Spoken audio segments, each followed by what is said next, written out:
Podcast titled The Boardroom Blueprint. Tagline: Insights into Corporate Governance, Board Leadership, and Ethical Business Strategy.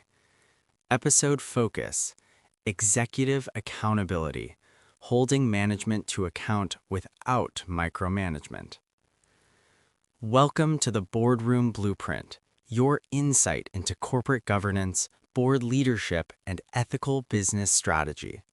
I'm your host, Sriram, your guide to better governance. Today's episode explores one of the most delicate responsibilities in corporate governance, executive accountability, and how boards hold management to account without crossing into micromanagement. This is the governance tightrope. Lean too far toward deference and accountability weakens. Lean too far toward intervention and governance collapses into operational interference. Independent directors sit at the center of this balance. Let us begin with a foundational question. What does accountability actually mean at the board level?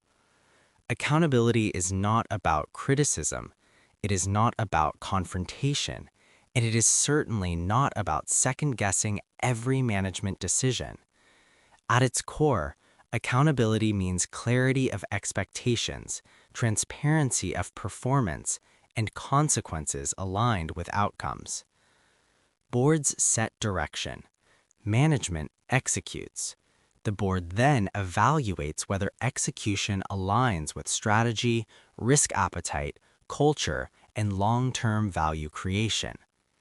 Independent directors must constantly test whether this loop is functioning properly. Weak accountability often begins subtly.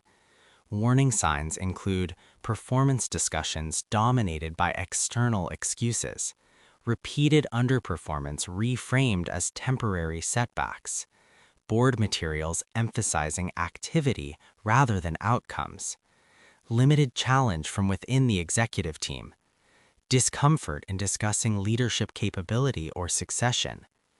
When these patterns appear, independent directors must ask whether management is being constructively challenged or merely supported. Another common governance failure is confusing oversight with execution. Boards should ask for corrective action when performance gaps emerge. They should not design the corrective plan themselves. The difference is critical. Asking management, "What specific steps will you take to address this?" is governance. Telling management, "Here is how you should restructure your team," is management. Independent directors add value by requiring clarity, deadlines, metrics, and accountability, not by dictating operational detail. The most effective boards use KPIs, incentives, and consequences deliberately. Key performance indicators must reflect strategic priorities, not just financial outcomes. Risk, culture, compliance, sustainability, and talent development should be visible in performance discussions. Incentives must reinforce long-term behavior, not short-term gain. Independent directors, particularly those serving on remuneration committees, have a crucial role in ensuring that incentive structures do not unintentionally encourage excessive risk-taking or ethical compromise. Consequences also matter. Accountability without consequence becomes symbolic. This does not mean immediate dismissal for every shortfall.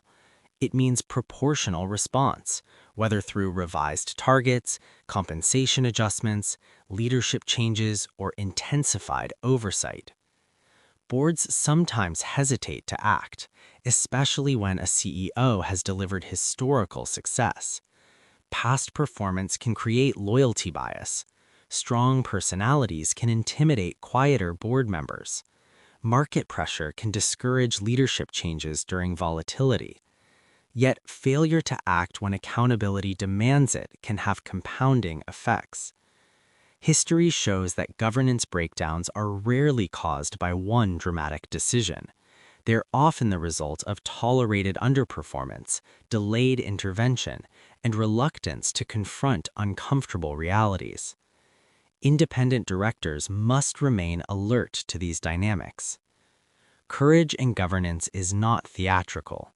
It is steady, principled, and grounded in duty. Holding management to account does not require hostility. It requires consistency. Expectations must be clearly articulated. Performance must be objectively assessed. Feedback must be direct, and follow-through must be real. Another important element of accountability is tone. When boards approach accountability as adversarial, trust erodes. When they approach it as disciplined stewardship, credibility strengthens. Independent directors are uniquely positioned to reinforce this tone because their legitimacy rests on independence of judgment rather than executive alignment. Ultimately, executive accountability is not about control. It is about safeguarding long-term value, protecting stakeholders, and ensuring that leadership decisions withstand scrutiny. The governance tightrope is real, but strong boards understand that micromanagement weakens management, and weak accountability weakens governance. Independent directors must ensure neither happens, because when accountability is balanced, clear, and consistent, organizations are stronger, not just in performance, but in resilience and trust. Thank you for listening to the Boardroom Blueprint. Lead with integrity and govern with purpose.